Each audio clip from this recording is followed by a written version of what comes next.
और जनता इस बार पूरा बदलाव भी चाहती है। और आप देख लेना 24 के चुनाव में इस बार बहन कुमारी मायावती जी प्रधानमंत्री की दावेदार होंगी, वो जीत के आएंगी, देश की प्रधानमंत्री बनेंगी वो।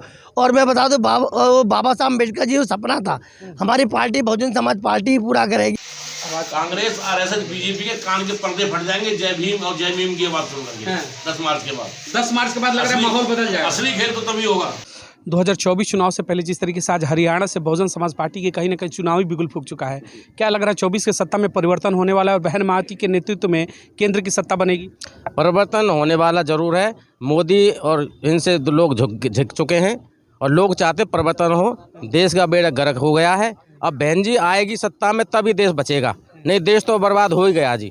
हर इंसान के कर्जा 5-6 लाख हर आदमी कर्जा हो गया है। अब बजट खराब हो गया, देश का बजट खराब हो गया। बहन जी एक ऐसी नेता है देश में, पूरे देश में बाबा साहब को मानने वाली है, साहब का ऐसा पत्र पर चल रही है। देश को बहन जी बचा सकती है, ना कि और कोई नहीं। यानी कि अब मौका है कि दलित समाज की एक बेटी को भी पहली बार देश में प्रधानमंत्री के बड़े पद पर बैठने का समय आ गया है। बिल्कुल समय आ गया और जनता को सोचना चाहिए कि कांग्रेस को देखा 60 साल, बीजेपी को देखा 10 साल, लेकिन अब बहुजन की जो पार्टी है, बहुजन मतलब जितने बहुजन लोग हैं उनकी पार्टी है बहुजन समाज पार्टी, बहन जी उसकी मुखिया है।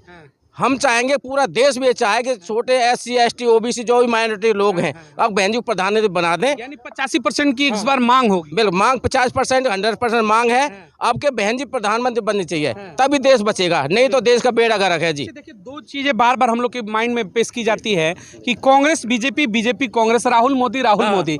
तीसरे मोर्चे पर बहन मायावती की चर्चा क्यों नहीं होती है? चर्चा बात मेन तो ये चीज है कि ये दोनों जो पार्टियां हैं, बीजेपी हो या कांग्रेस, संघ की पार्टी, RSS की पार्टी है, ये जो बहुजन समाज पार्टी है आम लोगों की पार्टी है, बहुजन की पार्टी है। लेकिन जो आज देश में RSS पूरे कब्जा कर चुकी है और देश पूरा गुजराती लोग बेच चुके हैं। और ये अब जनता की मांग है कि बहुजन समाज पार्टी की प्रिय नेता बहन कुमारी मायावती जो लोकल है, बादलपुर से हैं, और ये हर आदमी की, किसान मजदूर की सब सोचती है, सब जानती क्यों ये मजदूर वर्ग के थे लोग, इनके पापा बहुत कमजोर थे। लेकिन हमारे देश की विडंबना है और देश का क्या बताएं कि बस एक बुरा टाइम लगा लो जब मोदी जैसा आदमी, क्रूर आदमी, तानाशाह हिटलरशाही जो देश को कह लोकतंत्र नहीं है, ये हिटलरशाही है। लोकतंत्र तो खत्म हो चुका है जी, लोकतंत्र तो बिल्कुल खत्म हुआ, गड्ढे में गया। जब एक रात में 132 सांसद बाहर कर देते हैं और बिल पास कर देते हैं, लोकतंत्र का है का? देश को सोचना चाहिए, देश के लोगों को सोचना चाहिए। देश के हर इंसान के गले में इन्होंने फंदा डाल दिया है, हर बेरोजगार हो गए, किसान बेचारे परेशान, परेशान। किसानों के ऊपर लाठी का आंख फूट गई, किसानों की गैस के गोले आंख फूट गई, कई किसान 5 किसानों आंख फूट गई बाबूजी, और डेथ भी हो गई है। लेकिन किसान बेचारे क्या करें? हम कहते हैं किसान भी जो धरना कर रहे हैं ठीक है, लेकिन इन्हें वोट की चोट तो मारना चाहिए। धरना हम मर रहे हैं, आंख फूट गई हमारी, मर गई, उससे हमें मतलब क्या है? हमें 1 महीने बाद चुनाव है। एक सवाल है कि पंजाब और हरियाणा की आप बात करें किसानों की, तो पंजाब हरियाणा के किसान जिस तरीके से ज्यादा संख्या में है तो पूरे देश के इस बार वोट का चोट करेंगे 24 में बहन मायावती के नेतृत्व में आएंगे। हाँ बिल्कुल चाहेंगे, 100% आपके पंजाब का किसान और जो भी लोकल किसान जो उनके दिल से बीत रही है, उनके बच्चे परेशान हैं, उनके खाने के लिए बेचारे के नाज लाले पड़ गए, क्यों? उनका पैदा होती है कम पैसे हम खरीद लेते हैं। अब वो इन्होंने कर दिया किसान को मारना ही मारना है। लोन अडानी के कितने खरबों रुपए माफ कर दिए, लेकिन किसान का 10,000 रुपये होगा उसको जेल में बंद कर देते हैं। ये बड़ा बढ़िया आपने कहा। इन्होंने कहा कि देखिए किसानों के अगर MSP की बात होती है तो कहते हैं कि हमारे पास बजट नहीं है, लेकिन वही अडानी अंबानी जैसे तमाम बड़े ऐसे उद्योगपति जिनके हजारों करोड़ रुपए माफ हो जाते हैं, वही इलेक्ट्रोलक बॉन्ड में भी अगर देखा जाए तो करोड़ों का चंदा लेकर बैठे हैं।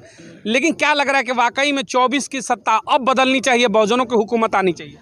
भाई साहब आप पहले मैं बता दूंगा आपको, आज जो है जो जनता है ना, ये जो इस बार बहुजन समाज पार्टी की तरफ देख रही है, बहन कुमारी मायावती की तरफ देख रही है, और जनता इस बार पूरा बदलाव भी चाहती है। और आप देख लेना 24 के चुनाव में इस बार बहन कुमारी मायावती जी प्रधानमंत्री की दावेदार होंगी, वो जीत के आएंगी, देश की प्रधानमंत्री बनेंगी वो। और मैं बता दूं बाबा साहब अम्बेडकर जी वो सपना था, हमारी पार्टी बहुजन समाज पार्टी पूरा करेगी। और जो भारत का संविधान है, जिसके तहत जो भारत चलता है, और भारत का संविधान हमारे देश में लागू होगा तो सभी लोगों को रोटी मिलेगी, देश के अंदर शांति प्राप्त होगी। और वो जो सिर्फ बहुजन समाज पार्टी ही भारत के संविधान को पूरी तरीके से लागू कर सकती है। देखिए, एक सवाल ये बनता है कि देश में हर वर्ग से लगभग हम लोगों ने ब्राह्मण देखा, क्षत्रिय देखा, जाट देखा, तमाम हमने चेहरे प्रधानमंत्री के देखे। क्या एक दलित समाज की बेटी आज तक क्यों नहीं बैठी? 75 वर्ष आज़ादी का हो गया, बड़ा सवाल नहीं है? अब मौका है चर्चा करने का। ये बिल्कुल आपका बहुत ही अच्छा सवाल है। आप देखेंगे ब्राह्मण भी बैठ गए आज सत्ता पर, क्षत्रिय भी बैठ गए, वैश्य भी बैठ गए। एक बार दलित समाज का जो एक नेता है हमारा बहुजन समाज पार्टी के सर्वश्रेष्ठ हमारी मायावती जी, एक बार अगर उनको मौका मिले तो आप मैं पूरे विश्वास के साथ भारत में जो है वो चैन, वो शांति, एक आदमी का अपना राज होगा, अच्छी नौकरी, सब कुछ भरोसा है। इन्होंने कहा कि भाई मायावती पर भरोसा कि अगर सत्ता में आती है तो वाकई में 100% संविधान, यानी बातें संविधान की होंगी, बातें ना कि मनुस्मृति की होगी, बातें ना कि धर्म की होंगी, यानी धर्म की राजनीति, विकास की और संविधान की बातें होंगी। उम्मीद है को समझा है, और जिसने बाबा साहब बुद्ध को पढ़ लिया, समझ लिया, वो मानवता की बात करेगा। लेकिन जो आज तक पार्टी हुई है, कांग्रेस या बीजेपी, ये संघ की पार्टियां हैं, इन्हें मानवता मतलब नहीं है, इन्हें मनुस्मृति मतलब है। देश को बचाना नहीं है, देश को खत्म करना है, इनको राम राज लाना है, जनता का राज नहीं लाना है। मायावती के नेतृत्व में यहाँ बहन मायावती को लेकर के बड़ी खबर आ रही है। ओवैसी के साथ गठबंधन भी होने वाला है, तो क्या लगता है दलित मुस्लिम समाज का जो गठबंधन है 2024 चुनाव में बहन मायावती को प्रधानमंत्री के कुर्सी तक पहुंचाएगा? तो चलिए बड़ी खबर है, उसके साथ खबरों की शुरुआत करते हैं, जनता से जानते हैं क्या है उनकी राय। 2024 लोकसभा चुनाव में क्या बहन मायावती जिस तरीके से ओवैसी साहब के साथ गठबंधन की सूचना आ रही है, क्या लग रहा है कि बड़ा परिवर्तन होने वाला है?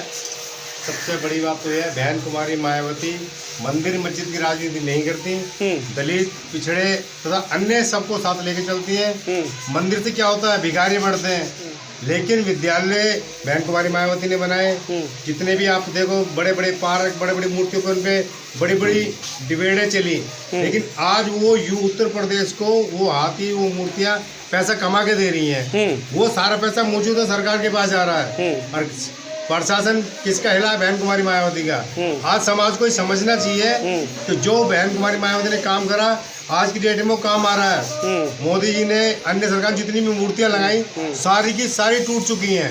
बहन कुमारी मायावती का एक भी हाथी, एक भी पार्क, एक भी जितने कार्य किए, एक भी नेता, सब वहीं के वहीं है। तो मैं सभी से ये आग्रह करना चाहूँगा कि दलित युवा मंदिर मस्जिद के झगड़े में ना पड़े। बहन कुमारी मायावती, अन्य जितने और संगठन है, सबको मिलके एक साथ बहन कुमारी मायावती को प्रधानमंत्री पद पर नियुक्त कर दें, क्योंकि आपका राष्ट्रपति बना के देख लिया आपने।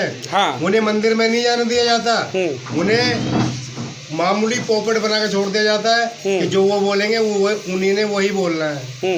तो मैं आपसे यही आग्रह करूँगा, एक प्रधानमंत्री एक ऐसी ताकत होती है भारत के अंदर कि जो अपनी आवाज़ को बुलंद कर सकता है, और वो आपकी आवाज़ स्वयं बुलंद कर देंगी, क्योंकि वो आपकी बहन, आपकी बुआ जो भी है, वो आपके परिवार से निकल के आई हैं, पीड़ित दलित सुरक्षित परिवार से निकल के आई हैं, वो आपकी आवाज़ स्वयं उठाएंगे। आपने कहा देखिए पीड़ित और दलित समाज से आई हैं, संघर्ष करके आई हैं, लेकिन इस समाज में ही कुछ लोग ऐसे इस समाज से छोटे छोटे दल बना करते हैं, आज मायावती को सबसे पहले टारगेट करते हैं।